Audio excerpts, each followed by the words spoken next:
So here, this is up to the last class, and here in this class we have discussed about the way of sampling the data for getting the effective results for the classification and all.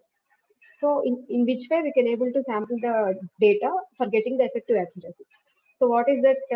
Is it necessary to take to take focus on the to make focus on the process of extracting the data itself? In the sense, it is right. So in which way the extracting process affects the accuracy, we will see.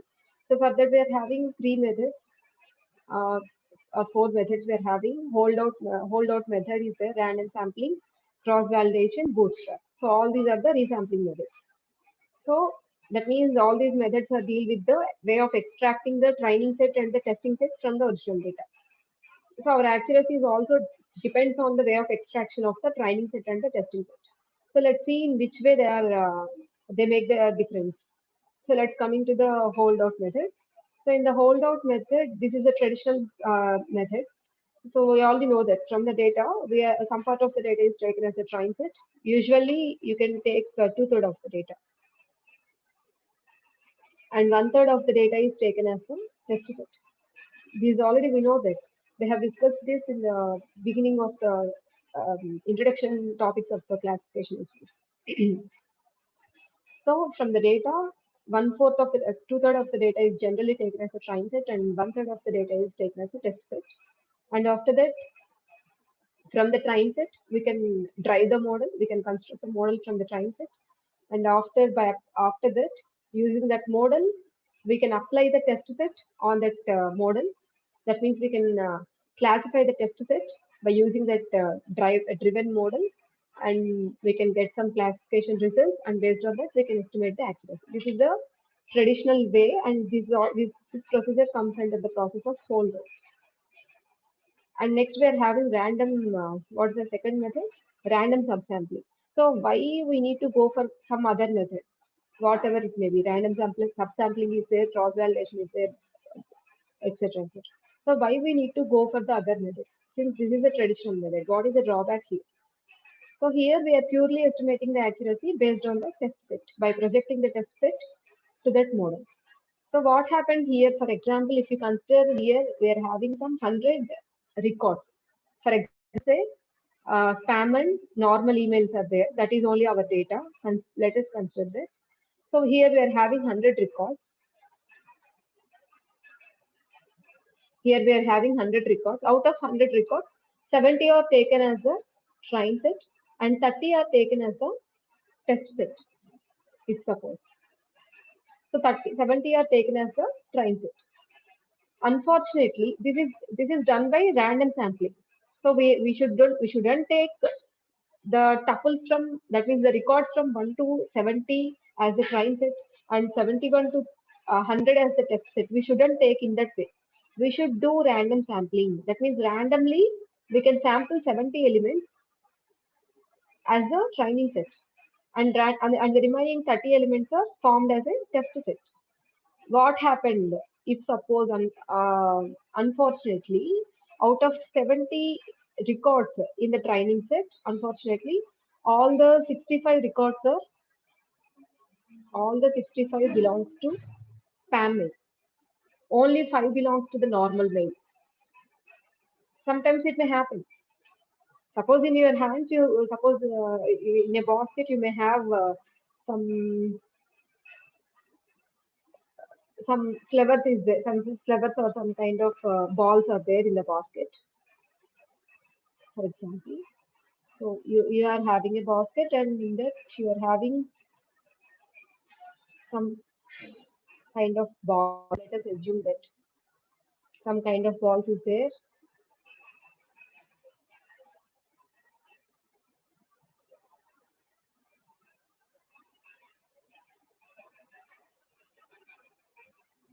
So here is the data. I just asked you to pick the two-thirds of the two-thirds of the balls from that data. Sometimes it may happen that out of out of all the balls you have extracted, majority of the balls may be belonging to the one category. Sometimes it may happen, right? Can you agree with me or not? Suppose I have asked you to pick suppose these are 100 balls, these are 100 balls, and I asked you to pick 70 balls from that. Sometimes, even though the data consisting of both the green balls and black balls, but sometimes it may happen that you may pick the 70 balls, out of which 60 are belonging to only black color, and only 10 belonging to green color. Sometimes it may happen. So what happens if at all that is the case? Here also, in this example, if 70 are belonging to the spam, 65 are belonging to the spam mail, and only 5 belonging to the normal mail, if you construct the model with that data, the model is more biased towards the spam mail. What happens? If at all you have constructed the model with that data, what happens? So if at all you have used the test set, you have taken the test set for classification, generally that model assigns all the elements of the test set to the spam only. Suppose if you train your kid by by not showing different animals, uh, you only shown him the dog only. For example, మీరు dog ఒకటే చూపించారు. He don't know about remaining all on animals. So after that, whenever you took that child to the zoo, he assumed that everything is an animal. So there is only one animal and everything is a dog. The name of the element is dog only. Why? Because he is trained only with the one kind of animal. So similarly here also what happened? If at all the data set consisting of dominated elements of one kind, dominated records of particularly one label, so it biases the result of the model biases towards that particular label only. So here you may not get the exact accuracy you may not get. So this is the problem with the traditional method. Sometimes the model may be biased towards the particular label only. So this is the main problem with the traditional method. So that's why we are going for the second method, which is random subsampling. So this is the process of holdout actually, and there exists some problem. That's why we are moving for the second method, which is random subsampling. This is also called as repeated holdout. This is called as repeated holdout. So as the name itself indicates that it repeats the process of holdout for certain number of times. So what is the holdout process? Taking the training set and testing set from the data and driving the model from the training set and classifying the test set. So the same process is repeated some n number of times. That means in the first iteration, we have drawn in random sampling of train set and the test set, and we have did the process. And in the second iteration also, we have taken another random sampling to form the second train set, and the leftover data is becoming the test set, and we can construct the model and we can repeat the process. And in the third iteration also, from the whole data, in the third iteration also, we can draw again the training set and the test set, and we can construct the model and we can repeat the process. Like this, we can perform the task in some n number of times. So మీకు ఒకసారి draw చేస్తే maybe అలా majority elements ఒకే class కి belong అయినవి రావచ్చు. ఎన్ number of times మీరు చేస్తున్నప్పుడు so that is not happen in all the cases, right? ఒకసారి అలా అన్ఫార్చునేట్ గా అలా జరగచ్చు, సెకండ్ టైం అలా జరగకపోవచ్చు, ఈవెన్ సెకండ్ టైం జరిగినా థర్డ్ టైం ప్రాపర్ గానే డ్రా అవ్వచ్చు. So for that we need to take the random sampling of n number of times here. So it is a variation of the holdout known to be repeated holdout. So here holdout is repeated k times by taking different random samples to generate train and test sets in each iteration. So here we are having a basket of different bars, and we have taken some train set and test set in the first iteration, and in the second iteration also from the data set we have taken some again train set and test set. This is the second iteration, and in third iteration also from the basket we have drawn some train set and test set, So if at all, when the first time you have drawn, unfortunately the model may be biased. Unfortunately, you can draw on all the records of spam type only. Then the accuracy of this will be useful to assess the performance of the model. But in the second time, you can draw the perfect sample, and the third time you can also draw the good sample. So it is not true that every time you can draw the bad sample. Sometimes we can draw the good sample and sometimes we can draw the bad sample. That's why we need to take the average of the overall result. So the overall accuracy is estimated from the average of the accuracies obtained in each iteration. So in every iteration, so this process is repeated k number of times, and we need to take the resulted average accuracy. Resulted accuracies, we need to take the average of that. So that is the overall accuracy of the model we can fix like that. In that way, we can evaluate the accuracy of the model in the repeated holdout. So the same process is repeated k number of times. That means how many times we need to generate the train and test sets? K times we need to generate the train and test sets. K times we need to build the model. K times we need to evaluate the accuracy. And after that, we need to make the average of overall accuracy to get the final accuracy of the model. So this is the repeated the holdout method, which is also called as random subsampling. So this is about that. And coming to the third method, cross validation. So these are all belonging to the way of sampling the data. So each and every method explains different way of sampling the data to construct the good model, thereby getting the good accuracy. So third method is the cross validation. Is there any doubt regarding this second method? Is it clear? Is the second method is clear? Yes. If at all you have any doubts, you can raise the hand or you can interrupt me. I will explain again. So here coming to the third method, cross validation. Generally, it is called k-fold cross validation. Generally, you use it to call k-fold cross validation. So here, fold in the sense, you can call it as a set you can call. So coming to the cross validation, it will be better explained by taking an example. Consider a five-fold cross validation. That means here in this example, we are considering k value as 5. So it is called five-fold cross validation. Consider this example. Here we have 5 iterations. Since we have taken 5 folds, here 5 iterations we need to go through we need to make the process 5 times. Which process we will see. So here initially the data is divided into 5 folds. That means for the k-fold cross validation, the data is initially divided into k folds. So here we have taken 5-fold cross validation. The data is divided into 5 folds. 5 folds in the sense 5 partitions. So here we need to divide the data into 5 partitions. Initial data we need to divide into 5 partitions. And we need to take the first partition. We need to fix the first partition as a test set. And we need to fix the remaining all partitions as the train set. This is the first iteration. And in the second iteration, we need to fix the second fold as the train set. And we need to make the train set with the remaining all folds.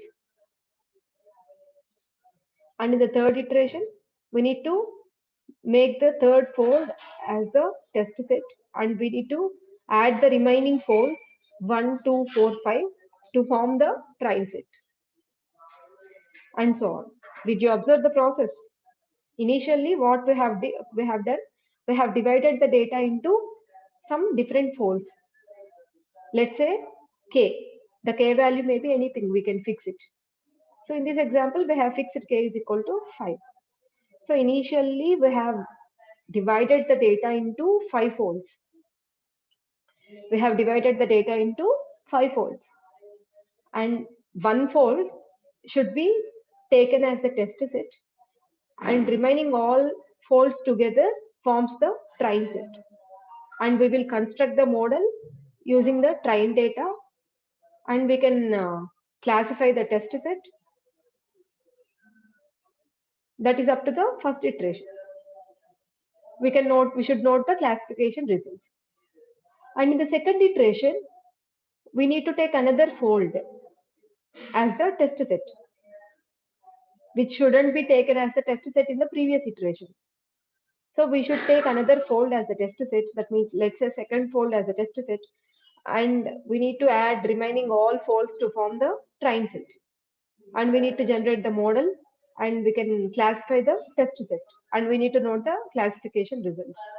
Similarly, in the third fold, we need to fix the third fold as the test set, and we need to add the remaining folds to form the train set, and we can generate the model, and we can classify the test set, and we should note down the classification results.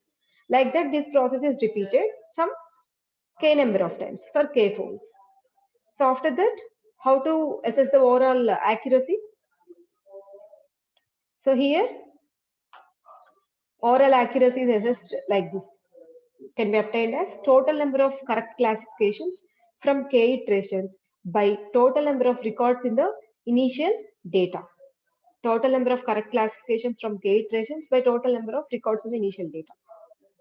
Similarly, prediction, we can obtain as error is equal for prediction, we can get the error right.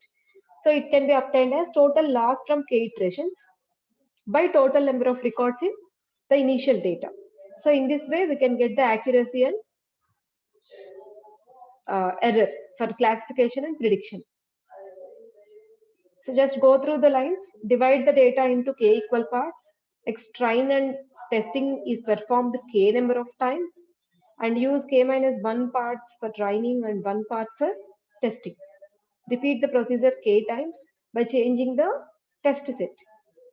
That means in the ith iteration, ith partition is reserved as a test set, and the remaining all partitions collectively used as a train set. So what is the process? K-fold. What is the process? Anybody, any of you? I want explanation. That means I want the process explanation from any of you. Or shall I want to? You want to repeat me again? What is the k-fold cross validation?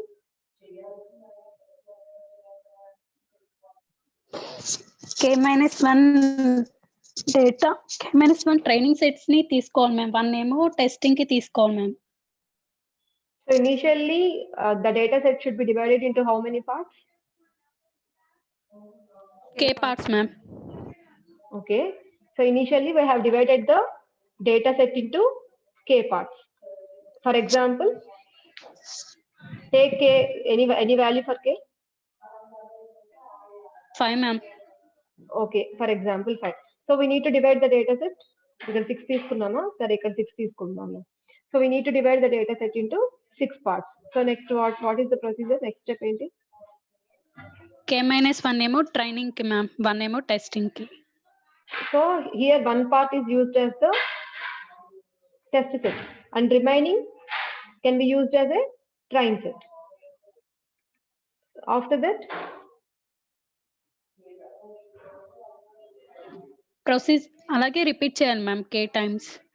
so before that, we need to construct the model with the training set, and we need to classify the test set, and we should note the results. And next, ela repeat cheyali. Again, we are having here 6 folds initially. And what's the next iteration? Previous fold consider cheyakunda next fold consider cheyali. Next fold ni denga consider cheyali? Test. Very good. So here, the next fold can be considered as a test set, and the remaining all folds, this one plus this one, can be considered as train set. And we should construct the model with this training data, and with that model, we can classify the test data, and we should note down the results. Like this, we can repeat. How many number of times we need to repeat this process? 6 K times, because ma'am. K times, here K is equal to 6. So we need to repeat the process 6 number of times. And after that, how to get the accuracy? So it can be obtained as total number of correct classifications from K, because in each iteration, we are we need to we need to note down the results in each iteration. So in each iteration, we need to, since we are making down the results in each iteration, so the classification accuracy can be obtained by adding the total number of correct classifications from K iterations by the total number of records, initial records we are having. So like this, accuracy we can get, and similarly error also obtained from overall results of each and every iteration. So this is about the cross validation, and there are two other versions are there for the cross validation. They are leave one out and stratified cross validation. As the name indicates, leave one out. We need to leave one out of all. We need to leave one. In the sense, here it is a special case of k-fold cross validation where k is set to the number of initial tuples. That means what it means? Number of initial tuples in the sense, suppose we are having 100 tuples. How many folds we need to take? Is there any option here we are having? Previously, we are having some options. K can be any number. K can be 5, K can be 6, K can be 7, etc. etc. So whereas here, leave one out of K tuples. If at all we are having K tuples, we should make K folds out of it. That means 100 folds we should make. What happened? How many records are fall in each fold? Can you guess? How many records may fall in each fold? See, in the previous case, suppose there are, in the previous case, if there are 100 tuples, we are making it into 5 folds. How many tuples may fall in each fold? 20, right? Previous example, I'm telling. In previous case, if there are 100 elements totally, and we are making 5 folds, how many records may fall in each fold? 20, ma'am. 20. Why? Because 20 into 5, 100. Whereas in this case, if at all there are 100 records, and what is the method? Leave one out. We need to take K is equal to number of initial records. We need to take K is equal to number of initial records. That means if at all we are having 50 records, we need to make 50 folds. If at all we are having 100 records, we need to make 100 folds. So how in each fold, how many records may fall? 20. One, only one. Because we are not making 5 folds here. Don't confuse. Suppose we are having only 5 records. Suppose record 1 is there, record 2 is there, record 3, record 4, record 5. In this case, how many folds I have to make?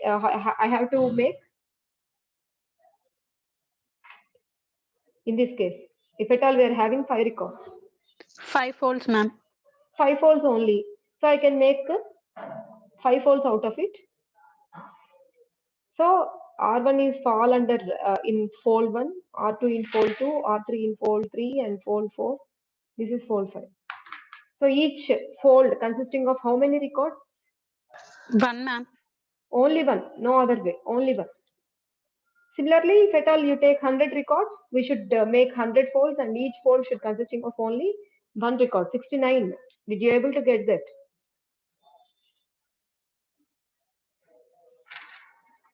అర్థమైందా 69? అర్థమైంది, ma'am. So since we are taking the number of folds is equal to the number of original records, maximum we can get only one record in each fold. So that is the constraint for the leave one out method. So why the name itself, why the name called as leave one out? Because while we are moving to the process, while we are entering into the process, what is the process? We should leave one fold and we should make the remaining as the training. And next iteration, we should leave one fold and we should make the remaining as the training. So in this way, what happened actually? మనం ఈ process లోకి enter అవ్వకపోయినా ఏం చేస్తున్నట్టు out of 100 records we should leave one record and we are making 99 records as the training. We are using 99 records for the training. And in the second iteration, we are leaving the second record and we are using the remaining all records for the training. So at a time in each iteration, we are leaving only one record.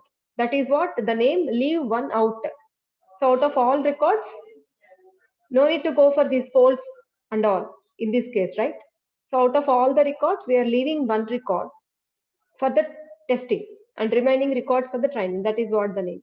And coming to the second method, stratified cross validation. Second, stratified cross validation. So here, stratification in the sense by making some constraints in selecting like that. So here the folds are stratified so that the class distribution of the tuples in each fold is approximately the same as the in the initial data. What it mean by class distribution? The class distribution of the tuples in each fold. For example, consider the previous case of selecting some 5 folds. 1, 2, 3, 4 and 5. Here, what is this stratified cross validation? Here is a condition. What is the condition? The class distribution for each fold should be equal to the class distribution of the initial data. For example, in the initial data set, we are having some 100 tuples. Out of 100, some 70% of the tuples are belonging to the spam mail and 30% of the tuples belonging to the normal mail. For example, the data is like that. So we should make the 5 folds such that in each fold, how many records may fall in each fold? 20 records. So out of 20 records, 70% of the records should belong to spam mail and 30% of the records should belong to normal mail in each fold. That is what the class distribution. Did you get the point or not? So the distribution of the class in each fold should be approximately the same as the distribution of the class in the original data. For example, in the original data, we are having not 70-30. In the original data, we are having some 50-50, for example. 50% are spam, 50% of the mails are normal mails. So if at all you have divided the data into 5 folds, so in each fold, how many spam mails I should have and how many normal mails I should have? 10 each. Since each what? 10 spam mails, 10 normal mails. Yes, very good. Why? Because in each record, in each fold, we are having only 20 records. So out of 20 records, 50% of them should belong to spam mail and 50% of them should belong into the normal class. So 50 in the sense 20 records for 50 10 records. So 10 records out of 20 should belong to spam mail and 10 records should belong to normal mail, and this is the process in each and every fold. Why? Because the original distribution of the data in the original data set is 50-50. The distribution is 50-50. If at all the distribution of the data is like this, some 80-20, for example, that means 80 normal mails are there and 20 spam mails are there. Then what's the case? If at all you make the data into the 5 folds, so out of 20, 80% of the data, out of 20 in each fold, 80% of them should belong to normal mails, normal class, and 20% of them should belong to the spam class. So that is the constraint here. So the folds are stratified so that the class distribution of the tuples in each fold is approximately the same as that in the initial data. That is about cross validation. Next, coming to the last method, bootstrapping. This is the last method of sampling. So coming to the bootstrapping, listen carefully. This is little bit clumsy. So before going to the exact procedure, let me explain something regarding something regarding the bootstrap from this figure. So here, from the initial elements, from the initial set of elements, initially we need to draw some set of elements, k number of times. Some samples we need to draw. These should be uniform samples, and it should be done with replacement. What is a uniform sample? What is this with replacement? So these two are the constraints here. So listen carefully. From the initial set of data, this is the initial set of data. So from the initial set of data, what I'm saying is we need to draw some, how many here? B. Here initially we're having n elements. So this is not n. Let's suppose this is k. Initially we are having k number of elements. We are taking some n samples, n number of samples we are taking. 1, 2, 3, 4, so on, n. So we are taking n samples from the initial data set, and this process should be repeated some b number of times. Some b number of times we are making the sample. So that sample should be uniform. What is meant by uniform sampling? Uniform sampling in the sense the size of each sample should be same. In each iteration, size of the sample should be uniform. Size of the sample in the sense, in the first iteration I have drawn n samples. In the first iteration I have drawn n samples. In the second iteration also, I need to draw n samples only. In the third iteration also n samples, and so on down in the bth iteration. B number of samples I have drawn, right? So in the last iteration also we need to draw n samples. That is what? Uniform. What is that with replacement? I think you heard the word when you are dealing with the probabilities, tossing a coin with replacement, drawing a some. Did you heard the word ever before? With replacement, without replacement, all those terms.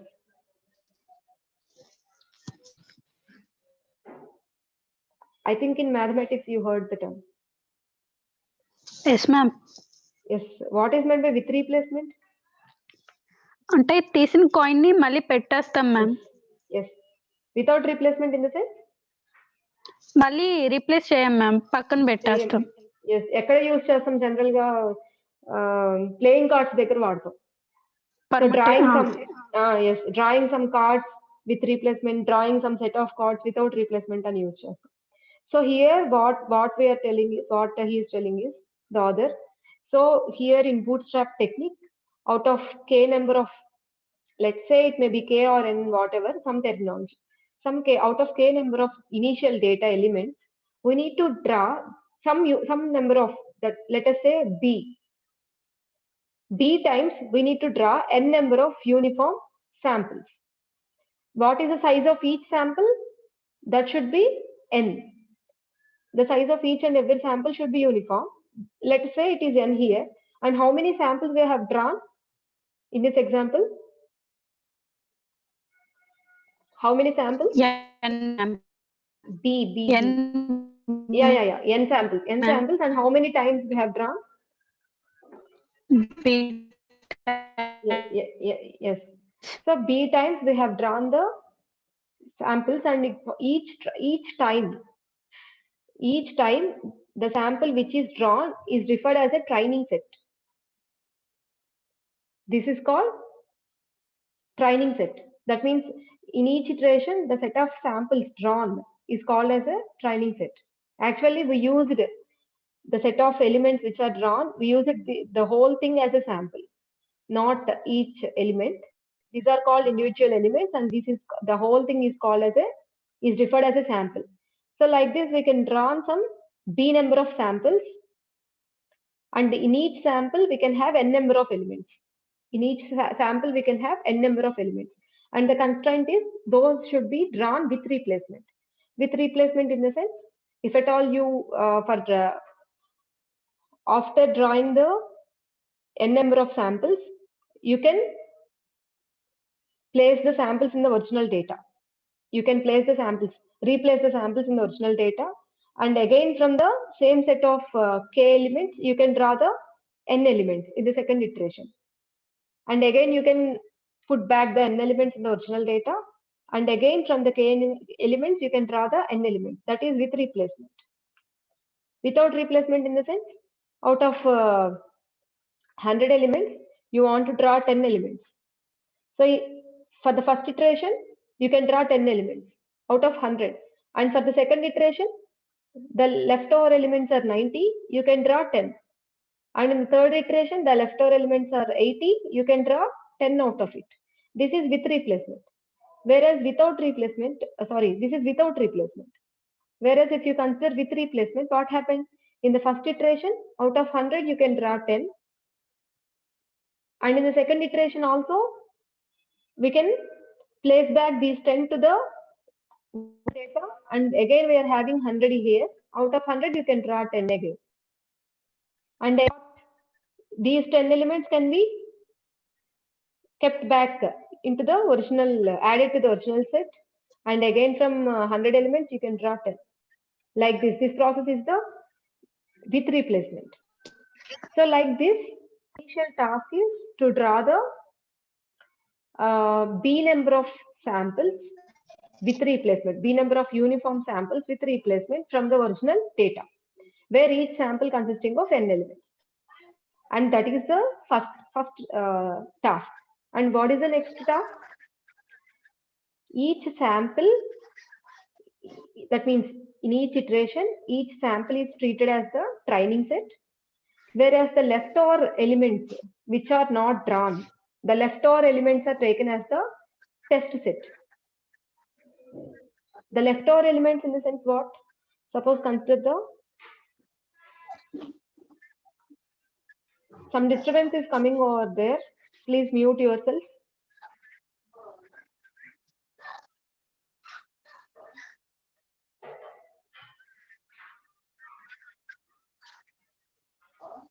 A0.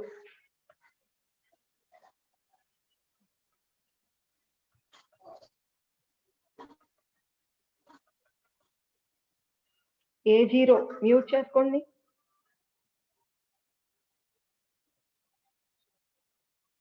Okay. So here the elements which are sampled are treated as the train set, and the leftover elements are treated as the test set. So what are the leftover elements? Here is an example. If you consider this example, what are the leftover elements? So this is leftover element. This is not selected, not selected. So let's wait.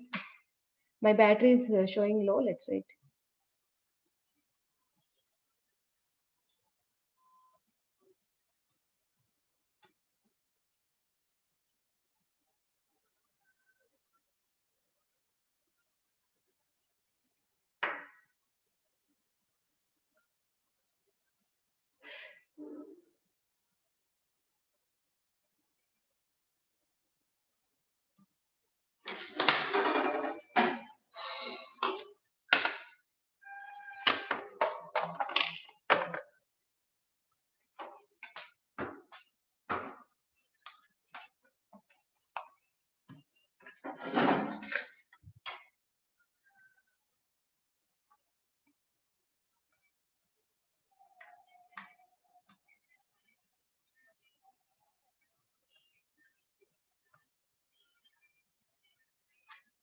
So what are the leftover elements?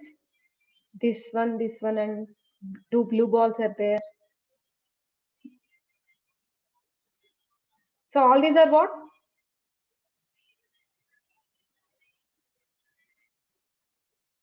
All these are what? Test sets. What? All these are leftover elements. That means all belongs to the test set. So the elements which are selected, The elements which are selected are belongs to the train set, and the elements which are not selected belongs to the test set. So for in each iteration, how many test that means in each iteration we can get one test set and one train set, right?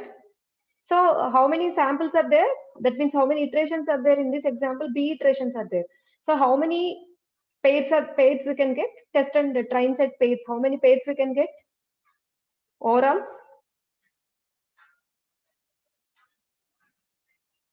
open up. How many pairs or how many pairs of train and test sets we can get out of B iterations? B pairs, ma'am. B pairs we can get. So here, how to evaluate the overall accuracy of the model? So that can be evaluated from two values. The first value is we need to construct the model in each iteration. We need to construct the model using the train set, and we need to, one thing is fixed. We need to construct the model in each iteration using the train set. So here you can get the, so this is the first iteration, you can get the model 1, and this is the second iteration. With this data, you can get the model 2, and you can get the model 3, and you can get the model some B times B, like this, model 4, and so on. So in each iteration with that training set, you can get the model, and you can classify the test set with this model. So here you can get the test set of the ith iteration. You can classify this with this model, and you can get the accuracy here. This is called, let's say it is A1. And with the train set obtained with the second sample, you can classify the test set and you can get the accuracy A2. And with the third test set obtained in the third iteration, you can classify the test set and you can get the accuracy from A2. Similarly, we can get some test accuracy. Along with this, we need to get some other kind of accuracy also. We need to get some other kind of accuracy. What is it? Here, what is the model resulted from this? The model is M1. So with the same model, like this, here we need to classify the test set, right? And here we need to classify the entire data. K elements we are having, right? We need to classify the entire data and we need to get some, let's say it is small a, some accuracy here. Again, from the resulted model L to M2, we need to classify the whole data. It results in accuracy A2. And again, from the generated model M3, we need to classify the whole data and it results in an accuracy A3. So like this, we may get some set of accuracies. So these accuracies are referred as training accuracies, and these accuracies are referred as these are referred as test accuracies, whereas these referred as train accuracies.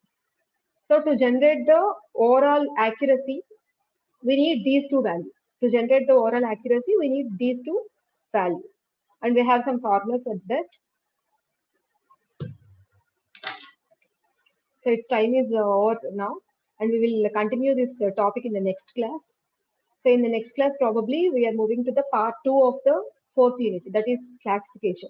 So till now we have finished clustering and prediction. Sorry, classification and prediction is over, and in the next class we will go to the part 2, that is clustering. Okay, thank you all, and A1 ఒకసారి నాకు call చేయండి class అయిపోయిన తర్వాత.